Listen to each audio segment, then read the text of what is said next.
আপনি ভোটে দাঁড়ান, ভোট দিবি ধানের শীষে, ধানের শীষে আপনি ভোট দিবি ধানের শীষে, নাহলে গলা মারা স্থিতি দেবো একদম। নেক্সট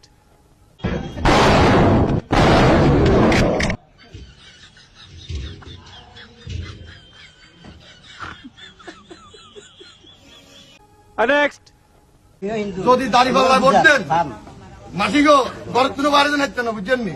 দাড়িপাল্লা ভোট দেয়ারি অনাম্বর আসি এসি করারি দাড়িপাল্লা দিবেন তো বলবেন, ধানের শিশিকে ভোট দিয়ে চাইবেন, প্রয়োজনে 5 বছর পর আমরা চেঞ্জ করিয়ে লাগেন, কোনো সমস্যা নাই। এবার আমরা একটু সুযোগ দিয়ে দিবেন নি মাসি, ধানের শিশে ভোট দিবেন নি? দিবেন তো কেন? ঠিক আছে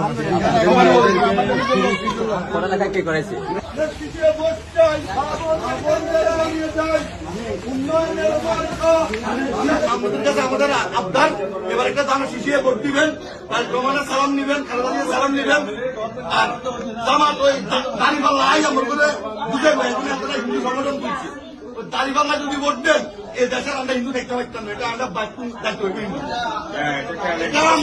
দাড়িপাল্লায় ভোট লাল করে দেবো, নোংরামি বার করে দেবো। আর যদি কোন বিএনপি নেতার ওই পূজা পাঠ দিয়ে বুটকা করে ওই তালিম দিয়া চন্ডি করে বেড়ায়, ওই নেতা কিন্তু বিএনপি নেতা থাকে, তাকে বহিষ্কার করা হবে, বহিষ্কার।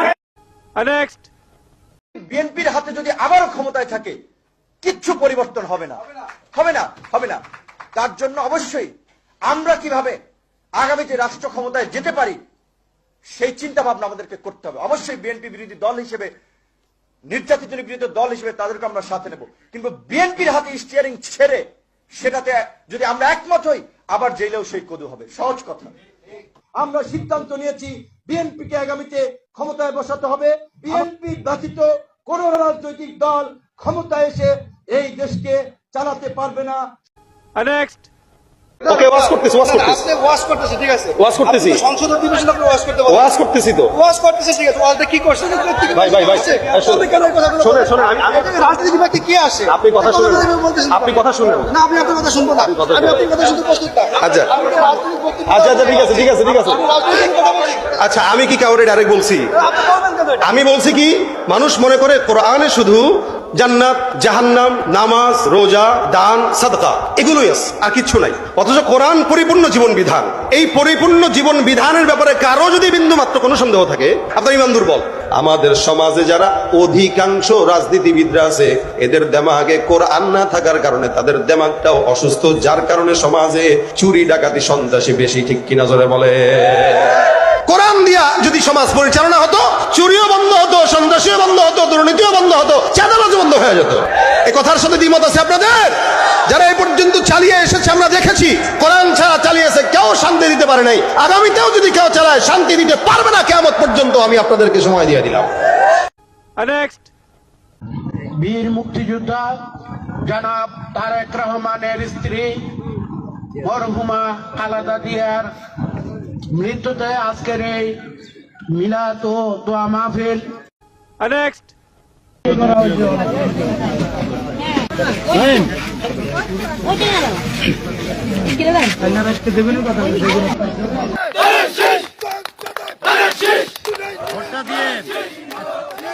মাথায় আপনার একটু দোয়া করে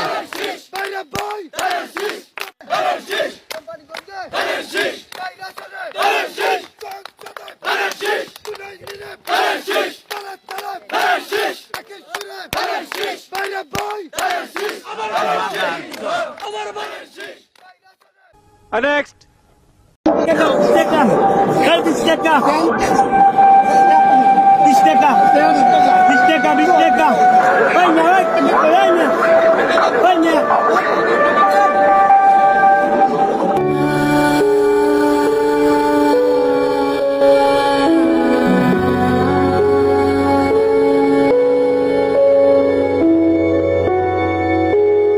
कौन है ये लोग? कहां से आते हैं? ব্যারিস্টার মাহবুব আলম ওর নমিনেশন আপনি বাতিল করে দিলেন। কি জন্য বাতিল করে দিচ্ছেন? যে ও যুক্তরাজ্যের নাগরিকত্ব ত্যাগ করলো, সেজন্য তারপরে তার ইয়াটা আপনি বাতিল করে দিলেন। আর ফেনী 3 আব্দুল আওয়াল মিন্টু, সেম ফর্ম, এনারটা আপনি কি করে দিলেন? বৈধ ঘোষণা করলেন।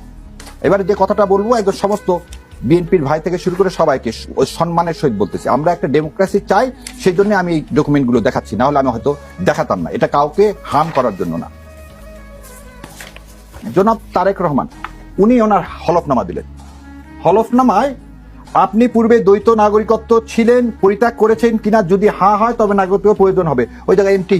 তো উনি তো এটা যদি পরিষ্কার না করেন, তাহলে আমি এমন কোন নেতৃত্বকে কি বাছাই করতেছি যে জাতির সামনে তার অবস্থান পরিষ্কার করতেছে না? এবং আরো দেখেন, পুরা ফেসবুকে ভরে গেছে, কি ভরে গেছেন, উনি একটা white and blue construction limited বলে একটা কোম্পানি ছিল, সে কোম্পানিতে উনি আর ওনার ওয়াইফ ছিলেন হচ্ছে শেয়ার হোল্ডার, এবং ওই কোম্পানির ফর্মে লেখা ছিল ওনার ন্যাশনালিটি ব্রিটিশ, ওনার ন্যাশনালিটি ব্রিটিশ, দেখেন ব্রিটিশ লেখা আছে। তারপরে এই যে সেই কোম্পানির রেজিস্ট্রেশন সার্টিফিকেট, তাহলে এটা কি হলো? এক্ষেত্রে এক্সপ্লেনেশনটা দিলে তাহলে প্রশাসন যদি এখনই ভয় পায়।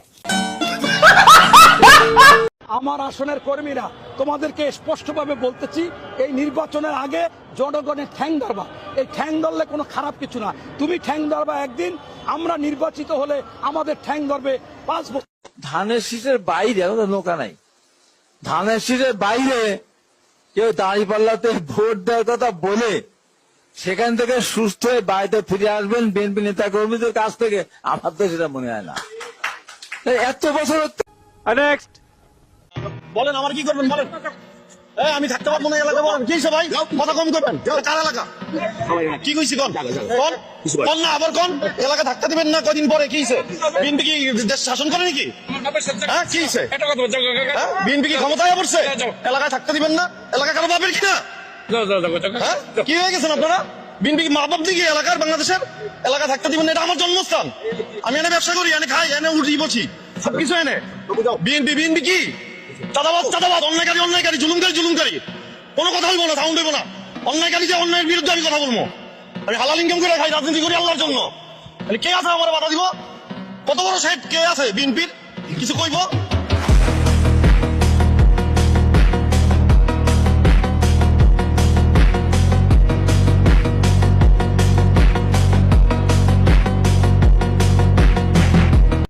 নেক্সট ঠিক জোহরের নামাজ পড়ে আমি জিকির করছিলাম, ওই সময় আমাকে এক ভাই, বিএনপির এক ভাই ডেকে নিয়ে আসে যে ঠিকাদার সমিতির সেক্রেটারি রফিক আপনাকে ডাকছে, একটু বের হন। আমি মসজিদ থেকে স্বাভাবিকভাবে বের হয়েছি। বের হওয়ার পরে উনি আমাকে বলতেছে, তুমি এই মির্জা আব্বাসের বিরুদ্ধে কথা বললা কেন, বিএনপির বিরুদ্ধে কথা বললা কেন, চাঁদাবাজির বিরুদ্ধে কথা বললা কেন? বিএনপি কি চাঁদাবাজি করে? আমি বললাম যে আপনি দেখেন না শাহবাগ থানায় এই অঞ্চলে গুলিস্তান সহ আশপাশে কে কে চাঁদাবাজি করে, আমার কাছে সম্পূর্ণ লিস্ট আছে কে কে চাঁদাবাজি করে, আমি বলতে পারবো। কয় তুমি বলতে পারলে কি এই জন্য বিএনপির নাম বলবা? আমি বলছি যে বিএনপি যদি করে, আমি বলছি যে চাঁদাবাজ তো সে চাঁদাবাজ, সে যেই দলেরই হোক, অন্যায়কারী সে যেই দলেরই হোক, জুলুমবাজ সে যেই দলেরই হোক। তখন আমি তা এই কথা বলার পরে সে বলতেছে, তুমি বিএনপির বিরুদ্ধে বলছো, তোমাকে আমরা মেরে ফেলবো। হ্যাঁ, সাথে সাথে আমাকে আওয়ামী লীগ ট্যাগ লাগায়। হ্যাঁ, বলে যা তুই আওয়ামী লীগ করস, ওরে আমার ওই সিটি ডিভিশনের ভিতরে নিতে চেষ্টা করে মাইরা, তো অনেক চেষ্টা করছে ভিতরে নিয়ে, হয়তো আমাকে মেরে ফেলতো, কিন্তু আমি জোরাজোরি করে আমি বের হয়ে চলে আসি। বের হয়ে মানে ঢুকি না, ভিতরে ঢুকি না।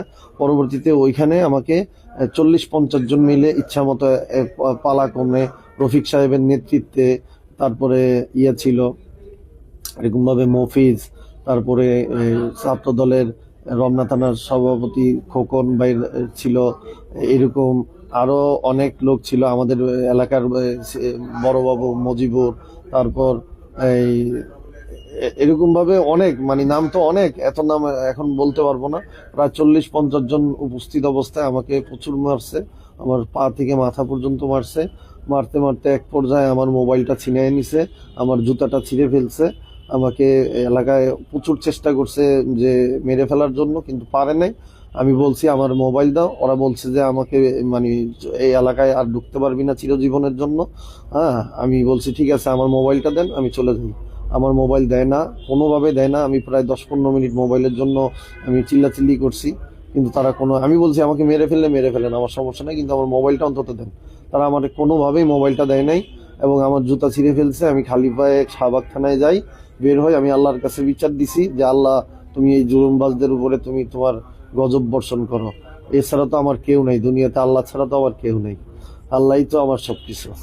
তারপরে আমি শাহবাগ থানায় যাই, শাহবাগ থানায় গিয়ে আমি বলি, কিন্তু তারা শাহবাগ থানার অফিসাররা যারা ডিউটি অফিসার অত্যন্ত আমার সাথে বাজে ব্যবহার করে এবং জিয়া নামের যেই এসআই আমার তদন্ত করছিল ও আমার সাথে খুবই বাজে ব্যবহার করে এবং সাথে যারা ছিল তারাও প্রচুর বাজে ব্যবহার করে, কোনোভাবে আমার কথা নিচ্ছিল না।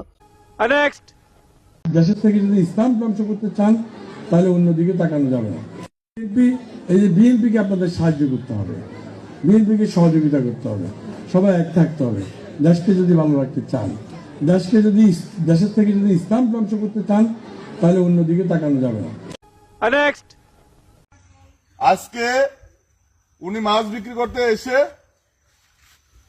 রিক্সা দিয়া মাছ বিক্রি করে আর সবাইকে বলে যে আপনারা বিএনপিকে ভোট দিবেন না, বিএনপি চাঁদাবাজি করে।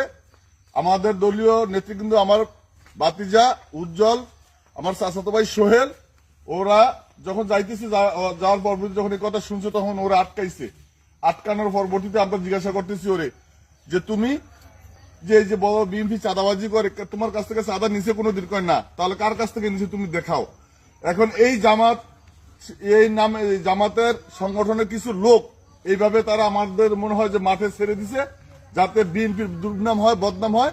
এখন আমাকে বাতিজা উজ্জ্বল ফোন দিছে, ফোন দেওয়ার সাথে সাথে আমি বাড়ির ঘুম থেকে উঠে আসছি, এসে এখন বলছি এখন সে আমার হাত পা ধরতে চায়, আপনারা এর বিচার করবেন। এমনকি এই সমস্ত ইসলামের নামে যারা মানুষকে বিভ্রান্তি করতেছে, তারা ক্ষমতায় না আসতে এই সমস্ত মিথ্যা অপপ্রচার করতেছে, এই লোক থেকে আপনি চিনে রাখুন, এর থেকে চিনে রাখুন।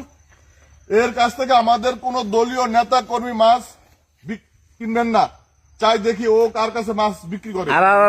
আর ও এই যে মিথ্যা কথা বলছে, এই জন্য আমরা ওকে এখন বলছি যে তুমি কানে ধরে উদ্বোস করবা, যাতে আর জীবনে এই ধরনের মিথ্যা কথা প্রমাণ ছাড়া কোনো কথা যাতে না বলে। আর ওই কথা বলছেন নি, জিগান তুমি বলছো এই কথা, জোরে কও, এ কথা বলছো না? এই কথা বলছো নি, এটা কও, তুমি এ কথা বলছো? আমার মাছের দাম আমার কম দিকে, আমি বলছি আমার মাছের দাম বেশি লেগেছে, আপনার মাছের দাম কম। তুমি মাছের দামের কথা না, তুমি বলছো নি বিএনপি চাঁদাবাজি করে, বিএনপিরে গালাগালি করছো, বিএনপিরে ভোট দিতে না। মুখ দিয়ে আমার কি এর ভুলে বলছো? তুমি ভুলে বলছো কেন? হ্যাঁ, তোমার মুখটা বলো, আমি বলছি। আমার মুখে যে ভুলে আসছে, মহিলাগুলো কথাবার্তা মার্কেটিং করে আমার তুমি সুন্দর করে বলবো, আমি বলছি বিএনপি চাঁদাবাজি করে, বলো বলো কেন বলছো বলো। আমি মহিলাগুলোর সাথে মাছের রাগার কথা মার্কেটিং আমি কথা মুখে দিয়ে এই কথাকে আমার মুখে দিয়ে আমি আবার সবাই মাফ করে দিয়ে আমি সবাই এই সরকার বাড়ি আমার ভুল হয়েছে, আমার ভুল হয়েছে, আমার ভুল হয়েছে। হ্যাঁ, Next. বিএনপি মারছে। ক্যামেরা বন্ধ করেন, ক্যামেরা বন্ধ করেন। খেলা না না Next. নিঃসন্দেহে তুই ঠিক কথা বলেছিস।